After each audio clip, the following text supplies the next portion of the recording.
बिस्मिल्लाहिर्रहमानिर्रहीम। 9th class general maths ये आपका दूसरा वर्चुअल लेक्चर है। एक्सरसाइज 1.4 हम 1.3 कर चुके हैं, 1.4 है जो कि आपका सेम तकरीबन 1.3 जैसे ही है, कुछ कंसेप्ट वहीं से इस्तेमाल हो रहे हैं। हम इसी में डेली लाइफ के क्वेश्चंस हैं, उसमें देखिए ज़रा।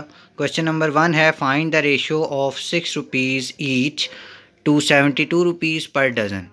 कहते हैं रेशो फाइंड कीजिए 6 रुपीज़ की 72 से और ईच ऑफ डज़न यानी पर डज़न 72 पर डज़न। पर डज़न का मतलब ये है कि 72 पर 12 यानी कि 72 रेशो 12 यानी कि डज़न का मतलब होता है दर्जन, तो 12। तो इसका मतलब ये इसकी रेशो इस तरह बनेगी 6 रेशो 72 रेशो 12। तो जब हम 6 रेशो 72 बाई 12 लिख सकते हैं इसको 72 रेशो 12, तो इसका 72 बाई 12 भी हो जाएगा।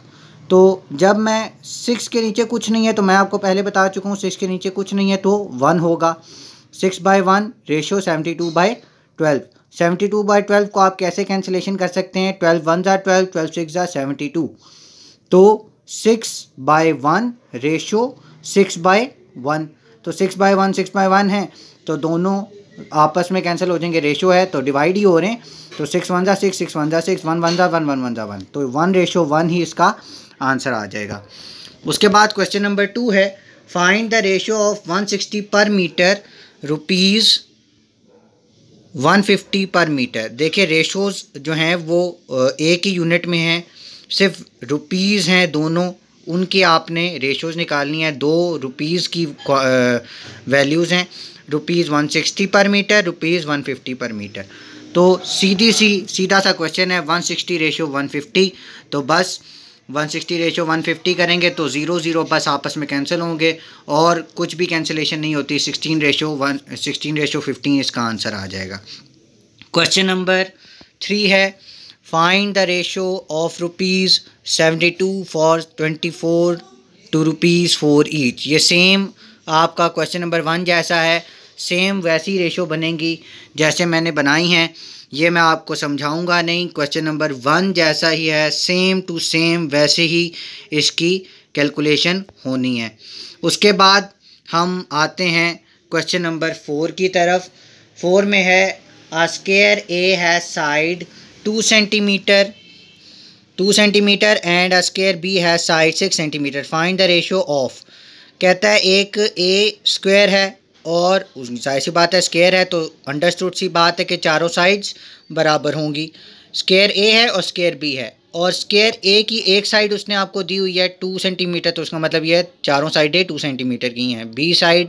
B जो स्क्वायर है उसकी एक साइड आपको दी है 6 सेंटीमीटर, तो उसका मतलब ये है कि इस स्क्वायर की चारों साइडें 6 सेंटीमीटर हैं। कहता है रेशो आपने फाइंड करनी है। फर्स्ट पार्ट ये है कि the length of the side of the square A to the length of the side of the square B। आपको लेंथ दोनों की दी हुई है। देखिए एक स्क्वायर ये है, एक स्क्वायर ये है, तो एक की 2 सेंटीमीटर एक लेंथ है और दूसरी की B स्क्वायर की एक लेंथ 6 सेंटीमीटर की है। तो सीधी सिंपल कैलकुलेशन होगी 2 रेशो 6, तो 2 1 ज़ा 2 और 2 3 ज़ा 6, तो 1 रेशो 3 इसका आंसर आ जाएगा। सेकेंड पार्ट में देखिए the perimeter of a square A to the perimeter of the square B। कहता है perimeter of A, square A का पेरीमीटर निकालिए, फिर पेरीमीटर ऑफ स्क्वायर B निकालिए और उन दोनों की आपस में रेशो लीजिए। पेरीमीटर जो होता है ना वो सम ऑफ ऑल साइड होता है, यानी कि सम ऑफ ऑल साइड कह लीजिए या 4 मल्टीप्लाई बाय साइड कह दीजिए, ठीक है, एक ही बात है। क्योंकि स्क्वायर की चारों साइडें बराबर हैं तो L की वैल्यू चेंज नहीं होगी। देखें perimeter of square A ratio perimeter of square B, ये सेकंड पार्ट हो रहा है। पेरीमीटर ऑफ स्क्वायर A निकालेंगे तो उसका फार्मूला मैंने लिखा 4L, या सम ऑफ ऑल साइड भी कर सकते हैं, तो 2 + 2 + 2 + 2 + 2, 4 दफ़ा 2 ऐड कर देंगे, या सीधा काम करें 4 मल्टीप्लाई बाय 2। स्क्वायर A की साइड कितनी थी 2 सेंटीमीटर, तो मल्टीप्लाई कर दें 4 × 2, तो क्या आ जाएगा 8 centimetre. Perimeter of square A आ गया। अब पेरीमीटर ऑफ स्क्वायर B वही फार्मूला है 4L और 4 × 6 आ जाएगा। तो सेकंड की जो साइड थी वो 6 सेंटीमीटर थी, तो 4 इंटू 6, तो 4 6 जार 24। पेरीमीटर आ गए दोनों के, हमने इसी की रेशोज़ लेनी है। तो 8:24, 8 1 जार 8, 8 3 जार 24, तो 1:3 इसका आंसर आ जाएगा। पार्ट 3 उसमें वो कहता है the area of square A to area of square B. Square A का एरिया निकालिए, एरिया ऑफ स्क्वायर बी निकालिए, दोनों की रेशो ले लीजिए। देखिए अब area of square A ratio area of square B, area of square A कैसे निकलेगा? देखें, स्क्वायर के एरिया का फार्मूला होता है कि लेंथ का स्क्वायर, लेंथ का स्क्वायर, तो उसका मतलब ये एल स्क्वायर। तो फर्स्ट स्क्वायर की साइड थी 2 सेंटीमीटर, तो 2 का स्क्वायर ले लेंगे, तो 2 2 जार 4, ये उसका स्क्वायर आ गया। फिर square of B, square of B का एरिया कैसे निकालेंगे? एल स्क्वायर ही फार्मूला है, और 6 उसकी लेंथ है एक साइड की, तो 6 का स्क्वायर क्या होता है? 36, और दोनों की रेशो ले लेंगे 4:36, तो 4 1 जार 4, 4 9 जार 36, तो 1:9 इसका आंसर आ जाएगा। ये मैं आपको सारों की पिक्चर्स भेज दूंगा जो कि आप अपने पास सेव रखेंगे और उसको नोट कर लीजिएगा। और याद रखिए, हाईली रिकमेंडेड है कि अगर किसी बच्चे की मोबाइल की स्टोरेज कम है तो वो अपने लेक्चर्स को, अगर उसके पास लैपटॉप की फैसिलिटी है या डेस्कटॉप कंप्यूटर है, तो उसमें डाल ले, तो उसको ज़्यादा प्रॉब्लम नहीं होगी। देखिए अब क्वेश्चन नंबर 5 पे आते हैं हम। If A/B is equal to 2:3, find the ratio 6A/2B। देखिए A/B की वैल्यू उसने दी हुई है, तो इसका मतलब यह है कि A/B इज इक्वल 2:3, यानी A की वैल्यू 2 है और B की वैल्यू 3 है। Find the ratio 6A/2B। अब A की जगह 2 लगाइए, B की जगह 3 लगाइए, तो 6 इंटू 2 रेशो 2 इंटू 3, तो 6 2 जार 12 रेशो 2 3 जार 6। अब कैंसिलेशन कीजिए, 6 1 जार 6, 6 2 जार 12, तो 2:1 इसका आंसर आ जाएगा। क्वेश्चन नंबर 6 पे देखिए ज़रा। A triangle has side of length 3 centimetre, 4 centimetre and 6 centimetre. Find the ratio of the lengths of the sides to one another. हर side की एक दूसरे से आपने रेशो लेना है। पहले 3:4 कर लीजिए, फिर 3:6 कर लीजिए, फिर 4:6 कर लीजिए। देखिए 3:4 कोई कैंसिलेशन नहीं होती, यही इसके ये रेशो बनेगी। दूसरी 2:3, 2:3 कैसे बनी कि आपने 4:6 किया था, तो 2 2 जार 4, 2 3 जार 6, 2:3 इसकी बन गई। उसके बाद थर्ड 3:6 कर लीजिए, तो उसकी रेशो बन जाएगी 3 1 जार 3 और 3 2 जार 6, तो 1:2 इसकी बन जाएगी रेशो। उसके बाद question number 7, 2 angles in a triangle are 54 and 72. Find the ratio of the third angle to the sum of the first two. कहता है कि एक ट्राइंगल है जिसके अंदर 2 एंगल जो हैं वो 54 और 72 के हैं। थर्ड एंगल आपको पता नहीं है, थर्ड एंगल निकालिए और उसकी रेशो लीजिए इन दोनों एंगल्स के सम से, यानी 54 और 72 को सम कीजिए और तीसरा एंगल जो फाइंड करना है उससे इसकी रेशो लीजिए। तो सबसे पहले ये याद रखिए कि ट्राई एंगल में जो 3 एंगल्स होते हैं उनका सम जो होता है वो 180 होता है। यानी कि ये बात हमेशा याद रखिएगा कि ट्राई एंगल के अंदर सम ऑफ ऑल एंगल्स जो होते हैं वो 180 होते हैं। तो अब आप क्या करेंगे कि x की वैल्यू, यानी थर्ड एंगल जो है वो x है, उसकी वैल्यू आपने पहले निकालनी है। तो आप क्या करेंगे, सबको ऐड कर दीजिए, तीनों एंगल्स को ऐड करें, 54 + 72 + x। ये हमें पता नहीं है x, तो हमने इसकी जगह x ही लगाया। प्लस करेंगे तीनों को, तो वो इक्वल्स टू कितना होना चाहिए? 180।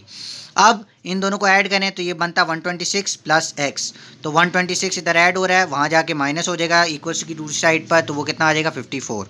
अब देखिए इस एंगल का आपने रेशो लेनी है 126 से, यानी कि इन दोनों के सम से। तो इन दोनों का सम कितना आया था? 126, तो 54:126 इसकी कैंसिलेशन होगी तो 3:7 आ जाएगी। ठीक है, देखिए 54 को हमने पहले 2 से कैंसिलेशन की तो 18 और 42 आ गया। फिर 2 से कैंसिलेशन की तो 2 से कैंसिलेशन करेंगे तब भी हो जाएगा, और अगर 3 से करेंगे 3 6 जार 18 और 3 1 जार 3, 3 4 जार 12। ठीक है, और फिर उसके बाद अगर आप 3 से दोबारा करें तो 2 से करें 2 3 जार 6 और 2 7 जार 14, तो ये 3:7 इसकी आ जाएगी। उसके बाद क्वेश्चन नंबर 8। क्वेश्चन नंबर 8 ये कहता है Ali's father earns a salary of ₹40,000 in a month while his father's monthly expenditure are 35,000। Find the ratio of his father's. अब रेशोज़ निकालनी है मुख्तलिफ। देखिए एक अली एक बंदा है जिसके वालिद साहब जो हैं वो महीने में 40,000 रुपये कमाते हैं, 35,000 रुपये उनका ख़र्चा हो जाता है। और आपको रेशोज़ निकालनी है इनकम टू एक्सपेंडिचर, यानी 40,000 रेशो 35,000। एक्सपेंडिचर जो है वो 35,000 है। एक्सपेंडिचर टू सेविंग, एक्सपेंडिचर आपको दिया हुआ है 35,000 लेकिन सेविंग आपको नहीं दी हुई। सेविंग क्या होती है कि इनकम में से जितना खर्चा हुआ वो निकाल दें, बाकी जो बच गया वो सेविंग्स हैं, उसकी रेशो निकालनी है। और तीसरा ये है इनकम टू सेविंग। इनकम है 40,000 और सेविंग जो आप निकालेंगे वो उससे आप रेशो लेंगे। देखें मैंने पहले क्या किया, टोटल इनकम 40,000 है, टोटल एक्सपेंडिचर यानी ख़र्चा 35,000 रुपये है, और सेविंग्स निकालने के लिए मैंने क्या किया 40,000 माइनस 35,000 इज इक्वल टू 5,000। तो फर्स्ट रेशो क्या निकालनी थी, इनकम टू एक्सपेंडिचर 40,000 रेशो 35,000। जो पहले कह रहा है इनकम उसकी फ़िगर पहले लिखेंगे, एक्सपेंडिचर को बाद में कह रहा है तो उसकी फ़िगर बाद में लिखेंगे।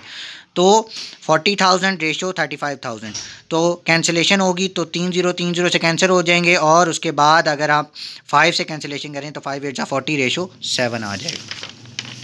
Second expenditure to saving, saving निकाली थी 5,000, 35,000 रेशो 5,000, तो 30 से कैंसिल हो गए, 5 से कैंसिलेशन करेंगे, 5 7 35 और 5 1 5।